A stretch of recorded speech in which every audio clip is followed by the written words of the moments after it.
Hi, listeners. I'm Paulina Velasco. I'm the editor of a new series from LWC Studios. It's called 100 Latina Birthdays. It's an original documentary podcast that investigates the health and lifetime outcomes of Latinas in the U.S. In the first season, 10 episodes, one out each week, we tell the stories of Latinas going through different milestones in the first 20 years of their life. So we have perinatal health stories, babies, toddlers. We talk to families with Latina girls. They talk about nutrition and sports. We talk with teens about adolescence and growing up. And we get stories from Latinas in the first couple years of college. But the context and implications are all nationwide.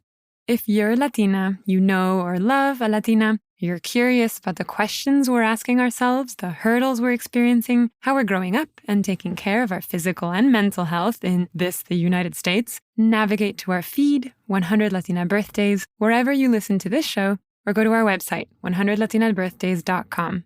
Here's this episode. Enjoy. By 2050, Latinas will make up a quarter of all women in the U.S. We're gaining in education, participating in the labor market, accumulating wealth, and embracing entrepreneurship. The future of the United States is irrevocably tied to the health and well-being of Latinas. I'm Andrea Flores, a journalist based in the Chicagoland area, but more specifically, Waukegan, where I was born and raised, and where this episode takes place. Waukegan is nestled between some of the country's wealthiest towns. Think where Home Alone and Ferris Bueller's Day Off were filmed. But Waukegan is one of the poorest cities in Illinois. More than half of the city identifies as Latino. And while the majority of the population is Mexican, there are also Hondurans, Salvadorans, Puerto Ricans, Belizeans, and other Latinos. The Latino community is thriving in Waukegan, and the clearest way to figure out where someone is from, without being too intrusive, is by listening to how they speak Spanish. Regional accents, colloquialisms, slang, and intonation all play a part in how native speakers adapt to and evolve their language. That may be why, for Wendy Miralda and Jose Paz, talking in Spanish to their infant daughter has invited a lot of questions, many shared by Latinos around the country when deciding to raise their children bilingual. No me quiero bañar, no me quiero bañar. Así cochina me voy a quedar. No me gusta el champú, no me gusta el jabón. Así cochina me siento mejor. Wendy is preparing her baby girl Jeliani for bed. Their nighttime routine includes bath time with toys and a song about avoiding showers and preferring a more stinky alternative. So she likes that song because when she was a baby, she did not like to shower. 27-year-old Wendy Jahaira Miralda and 28-year-old Jose Paz are navigating the early stages of parenthood with their 9-month-old daughter, Jeliani Dora. When I visited them, I was captivated by Jeliani's big eyes. Oh, sus ojitos. Yeah. Y también las cejas. Oh my God. Wendy thinks Jeliani got Jose's big eyes and thin eyebrows. But as I look at Wendy, I actually think Jeliani looks more like her, with her plump cheeks and twinkling eyes. Over the last 9 months, the couple has worked to build bonds with their daughter. Wendy, in particular, has found it helpful to bond with Jeliani during bath time.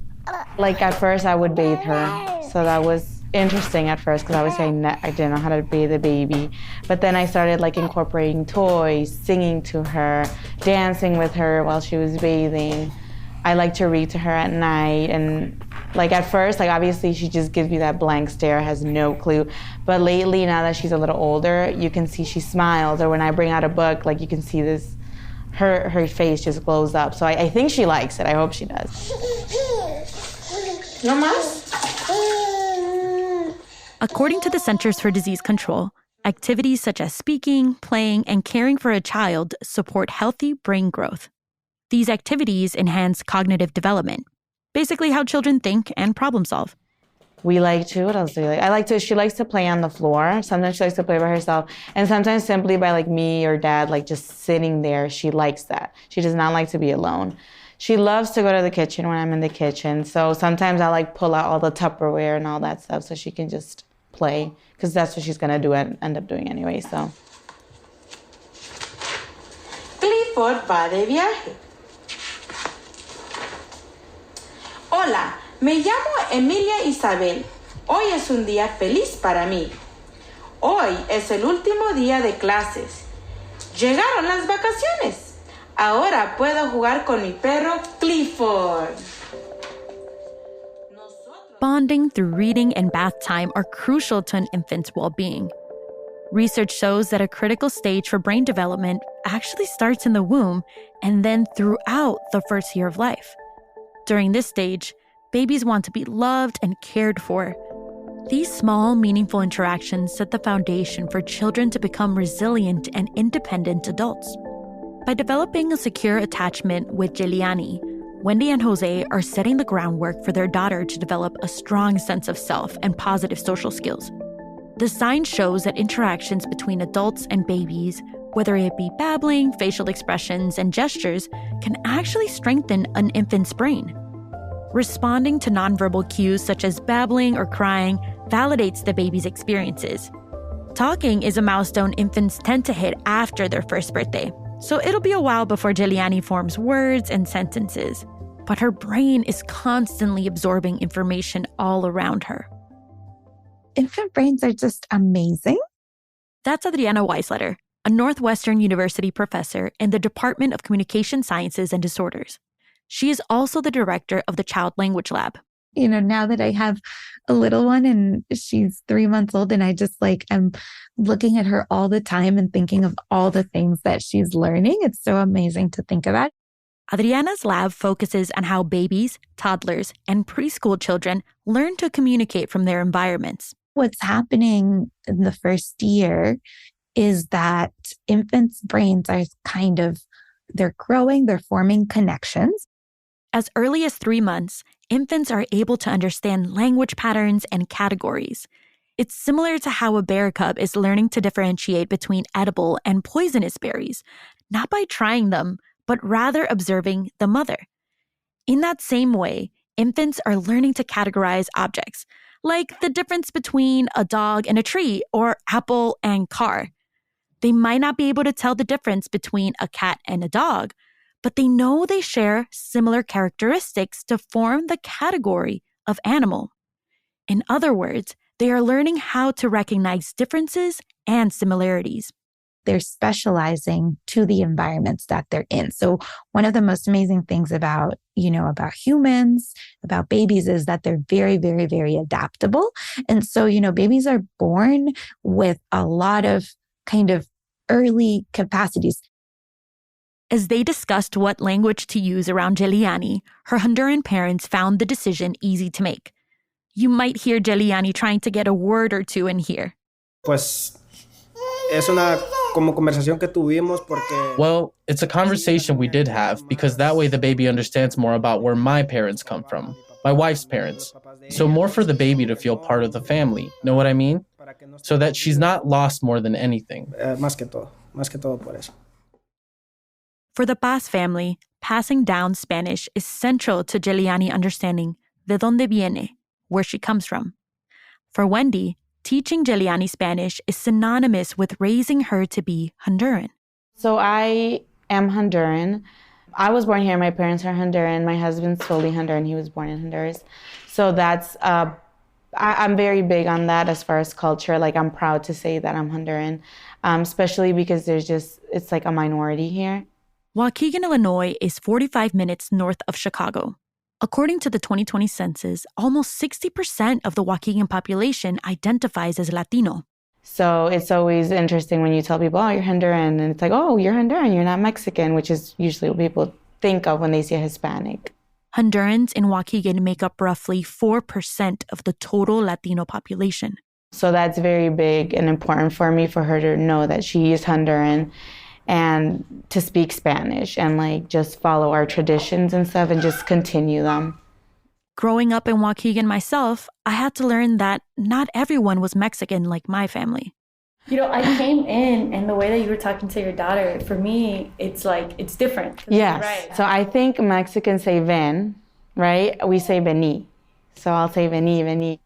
Wendy recalls a recent visit to a local Mexican breakfast spot where she asked the waiter for sour cream, which in Honduras is called mantequilla.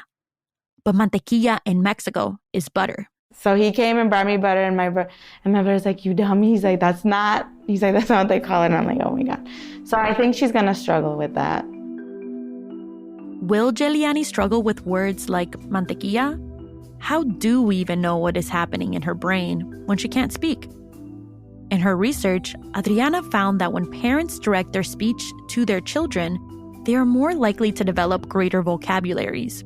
In other words, talking to your child, even if they don't talk back, matters, even more than screen time. Because early on, we kind of don't think a lot about language, and the people, sometimes don't think a lot about language until kids start to talk, but they have to learn a lot of things before they can actually talk and say those first words. Adriana's research uses something called eye tracking, which follows infants' eye movements relative to the words and images they are exposed to. I came to check it out for myself at the Northwestern University lab. We track babies' eye movements to see sort of where they look. So this is kind of how we do it. The children in Adriana's study will typically sit on their parents' lap. The eye tracking device looks sort of like a Wii sensor bar, thin and rectangular, except it's black and fits exactly across the bottom of a laptop. When Adriana connects the eye tracker to the laptop, 2 white eyes appear on the screen. See, do you see those are my eyes. Do you see them? Whoa. See? Oh my. Adriana let me sit in front of the eye tracker. Before the test can begin, the eye tracker needs to calibrate with my eyes. So you look at the duck. Adriana runs a calibration test with duck images. The tracker will start to understand where my eyes will be looking at the screen. Those are duck sounds playing as duck images appear on the screen.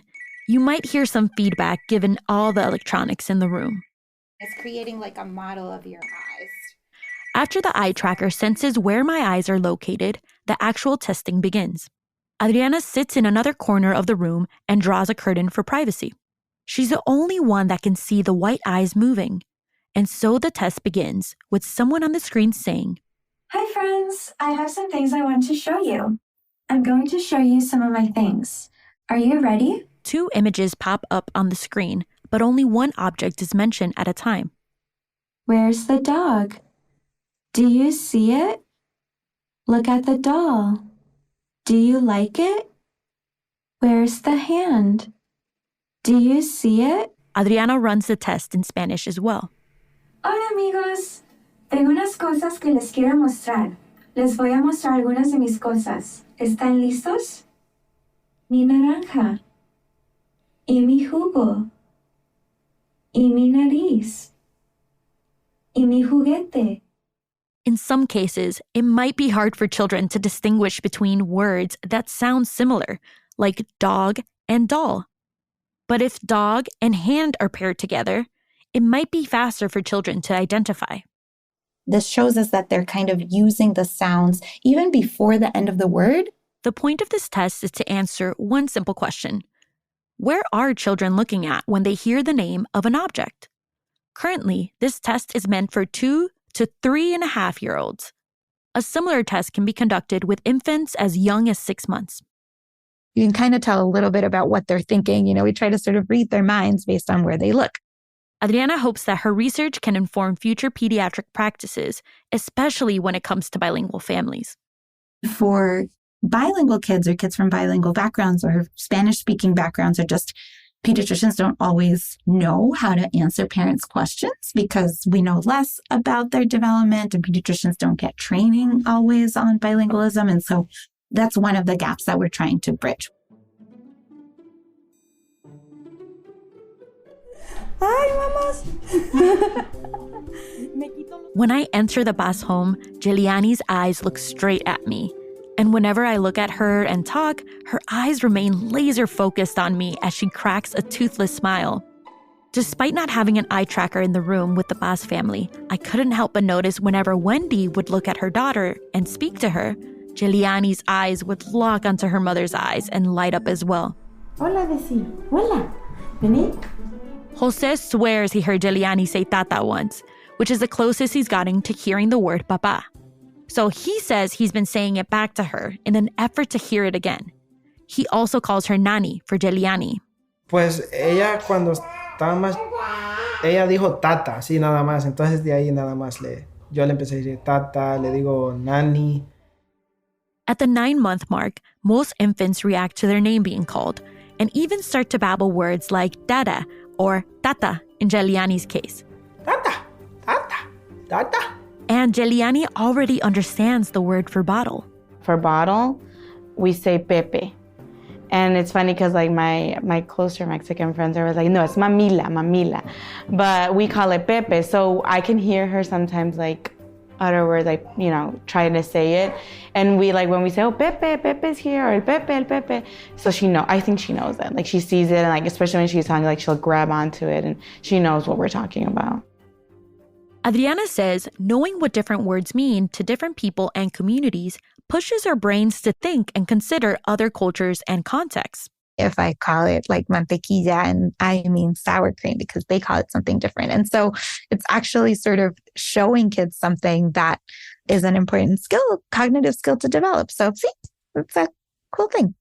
As a Costa Rican living in the United States Mexican majority, Adriana has also adjusted to learning new words in Spanish. When you have to think about those things like, oh, like my family calls it this, but other people outside call it this.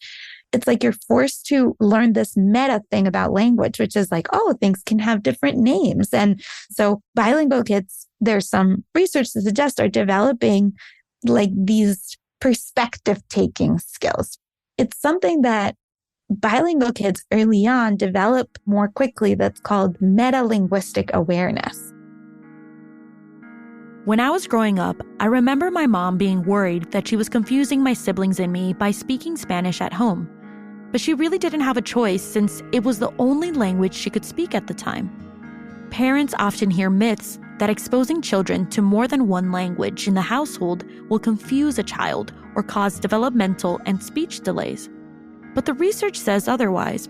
A lot of times I know parents can hear a lot of messages that are kind of a little bit around fear of like, you know, what if they'll be confused or it'll be harder for them to learn English later or this, but the science just doesn't support that at all. I want that to be sort of like one of the things, you know, it's like it's been debunked, you know, there's no confusion.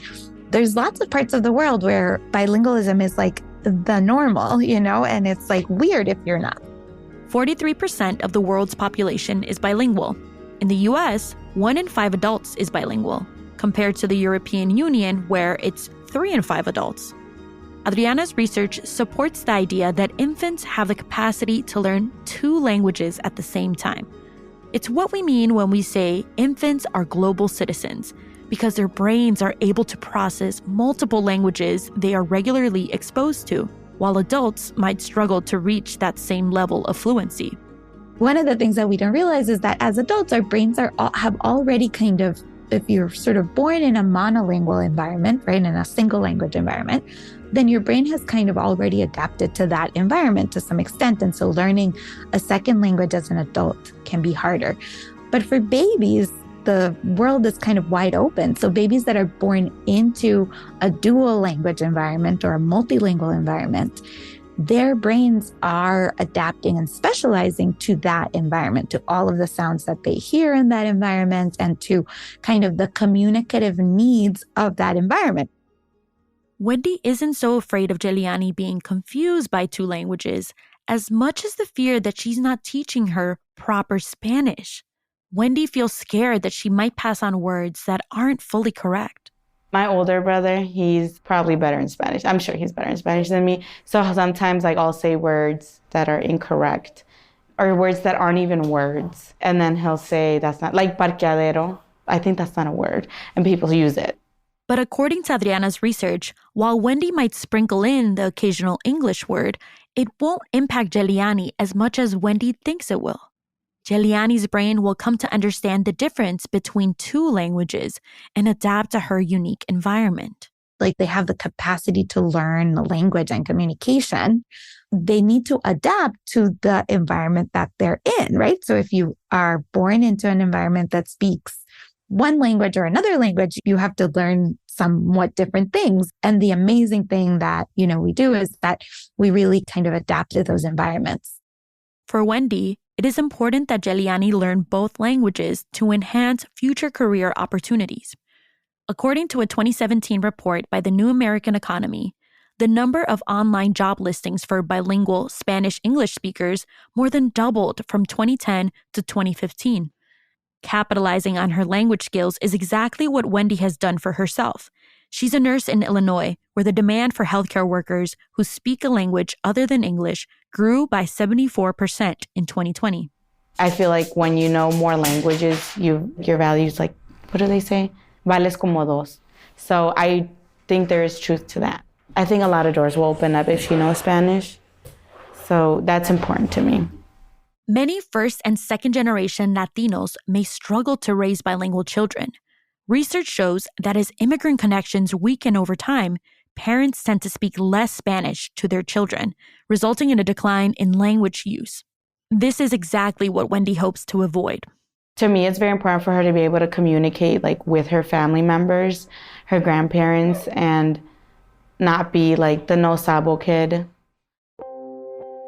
Wendy says she doesn't want her daughter to be a no sabo kid, a term commonly used to describe people who are Latino but do not speak Spanish, or rather do not speak it fluently.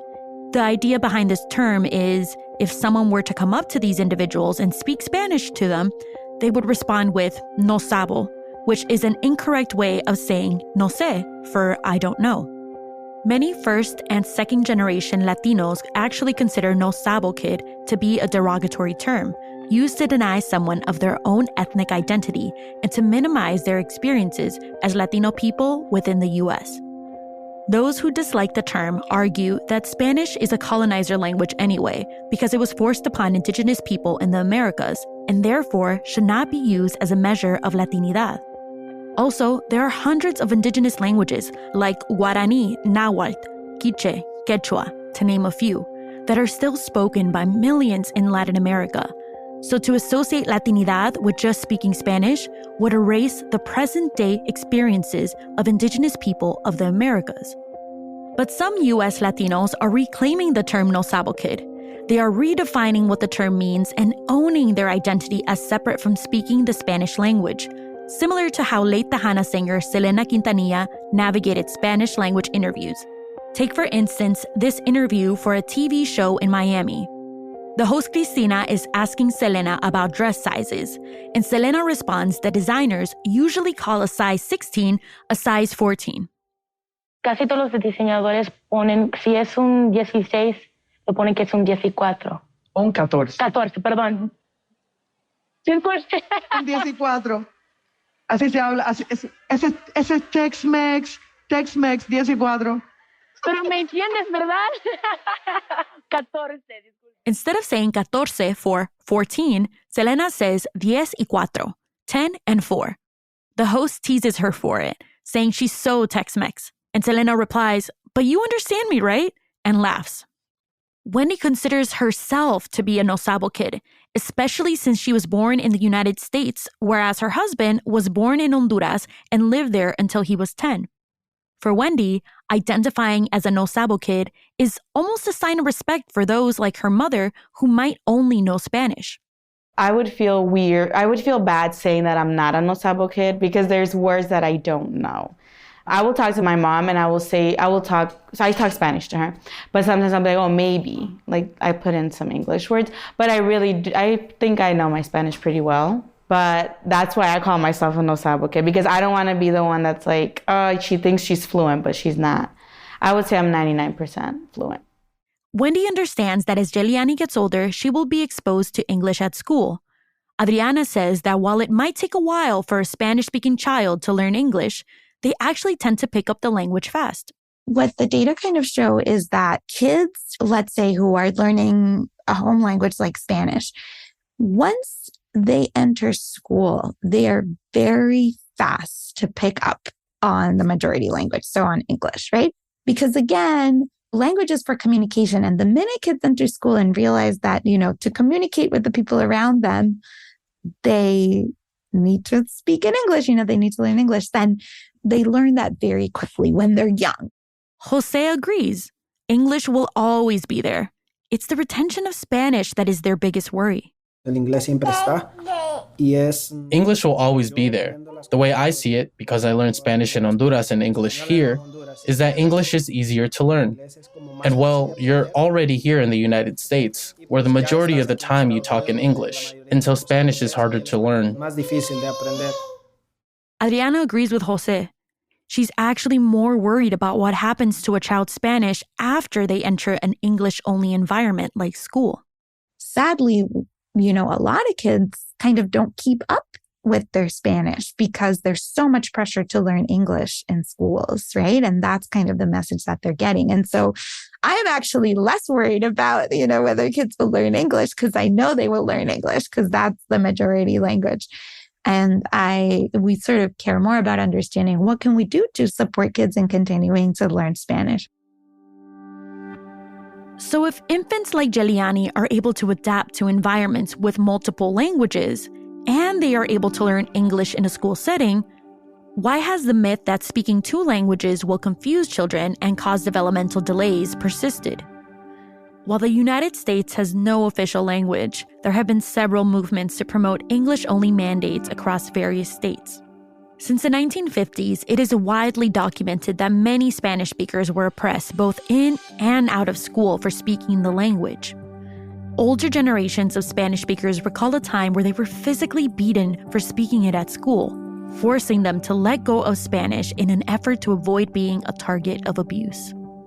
LA Times columnist Jean Guerrero spoke to LWC Studios' podcast Latina to Latina about her own experiences growing up in Southern California, during what she said was an era of intense anti-immigrant, anti-Mexican hysteria. This happened in the 1990s. As of 2021, it is reported that 43% of the Californian population speaks more than one language. Jean describes how she internalized English language supremacy from the educators at her private school. It was against the rules to speak Spanish. Like, most of the students were Mexican American and children of immigrants, and they wanted us to assimilate or learn English as quickly as possible. And so they said, it's just against the rules. And it was to the point where if we were caught speaking Spanish, we had to stay in detention and we had to write, "I will not speak Spanish. I will not speak Spanish," 100 times. She goes on to say that she internalized speaking Spanish as bad and stopped speaking it altogether while developing a belief that English was superior. But despite the United States' effort to wash away the vast linguistic, cultural, and ethnic diversity and enforce the use of one language, more than 41 million people speak Spanish at home, according to the 2021 American Community Survey. All of this is deeply racialized, so it privileges. Jonathan Rosa is associate professor at Stanford University in the Graduate School of Education and the Center for Comparative Studies in Race and Ethnicity. Jonathan is a linguistic anthropologist who studies the overlap between racial and language categories. I'm interested in not just, maintaining language intergenerationally and really challenging a monolingual hegemony in the United States, the imposition of the English language and the idea that you should leave languages other than English to the side in order to be incorporated into the United States. Jonathan is interested in uncovering how Spanish becomes stigmatized when spoken by a racialized Latino community. Unless you're wealthy, and then you're allowed to attend dual language schools, and your multilingualism is framed as making you economically competitive. And how it is championed when spoken by wealthy, typically white communities.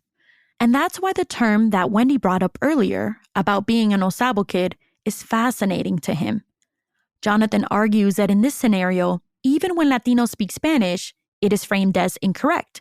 And when they speak English, it is framed as incorrect. And at what point do we start to connect the dots and recognize that for some populations, we just imagine them as being linguistically deficient altogether? This can have concrete, damaging effects on multilingual families. For instance, in getting access to needed healthcare. In one case written up by the Hetchinger Report, a nonprofit newsroom focused on education, a mother in Providence, Rhode Island, was concerned by her 3-year-old daughter's struggle to speak. At that age, toddlers should start forming recognizable words and sentences, but the mother could not make out what her daughter was saying. The pediatrician dismissed her concerns, saying her daughter's speech delays were due to her household speaking both English and Spanish. A few years later, her daughter was diagnosed with autism and cognitive delays, but the family had missed a critical window of time in her development. Rhode Island, like many states, including Illinois, has what's often called a Birth to 3 program. It's an early intervention service that provides medical, therapeutic, and educational support to families with infants who have a developmental disability or cognitive delay. The bias in the medical profession against bilingual households led to a misdiagnosis and shifted the blame on the mother for her everyday language practices. Jonathan argues, is this really about language, or is language serving as a convenient rationalization for racism and for class stigmatization and class antagonism? Wendy and Jose's decision to pass down Spanish to Jeliani is all the more powerful when you realize how many forces and stigmas are pushing against it. Hey, Wendy, hi! See? I came to visit the Paz family a month after my initial visit. Hi! Oh my God, mamas! How are you? You remember me? Jeliani is 10 months, and there's a few updates on her development. She's talking a lot. Well, not talking, but babbling. We noticed the other day that she was saying like, paya, paya, paya, paya. Hondurans say vaya to mean go. Like, I'll put on the car and I go, vaya, vaya al carro. Or, vaya, vamos para acá, venga, Yelian. Like, things like that. So I noticed she was saying like, vaya, vaya. So I repeat it when she says it, and then she continues to do it. Yeliani, vaya, vaya, vaya, vaya. And even though she doesn't know the meaning of it, she's basically learning to call for her parents now. She does say, pa, pa, pa, pa. Yeliani. She hasn't quite said mama yet, but she's at least learning mom's nickname. The family calls Wendy by her middle name, Jahaira. My nephews call me Yaya. So she does say Yaya, Yaya. She's also starting to hit some other milestones at 10 months. She stands more like she's about to walk. With just 2 months away from Jeliani's first birthday, the Paz family is already planning the cutest little party.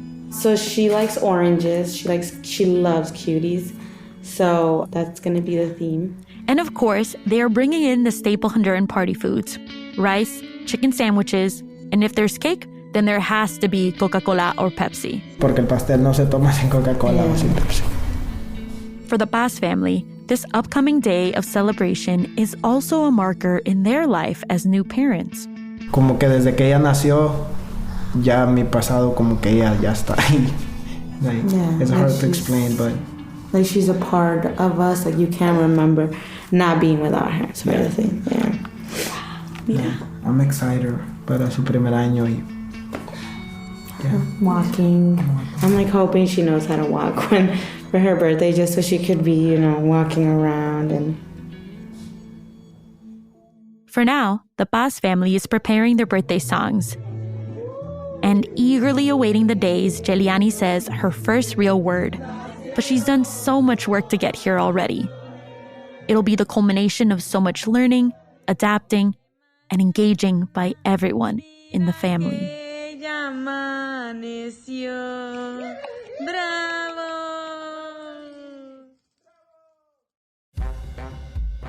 100 Latina Birthdays is an original production of LWC Studios. It is made possible by grants from the Healthy Communities Foundation, Woods Fund Chicago, the Field Foundation of Illinois, Pritzker Foundation, and the Chicago Foundation for Women. Mujeres Latinas en Acción is the series' fiscal sponsor. This episode was reported by Andrea Flores. Juleika La Antigua is the show's creator and executive producer. Paulina Velasco is the editor. Ann Lim is associate producer. Fact-checking by Kate Gallagher. Mixing by Samia Bouzid, and mixing and sound design by Kojin Tashiro, who is LWC Studios' lead producer. Michelle Baker is our photo editor. Amanda De Jesus is our marketing assistant. Theme music is Labradoodle from Blue Dot Sessions. Cover art by Reina Noriega. Thanks to Roberto Flores for the voiceover. For more information, resources, photos, an annotated transcript of this episode, and a Spanish translation, visit 100latinabirthdays.com. That's the number 100 Latina Birthdays. And follow us on Instagram, Twitter, and Facebook at 100 Latina Birthdays. 100 Latina Birthdays is an open source podcast. We encourage you to use our episodes and supporting materials in your classrooms, organizations, and anywhere they can make an impact. You may rebroadcast parts of or entire episodes without permission. Just please drop us a line so we can keep track. Thank you for listening.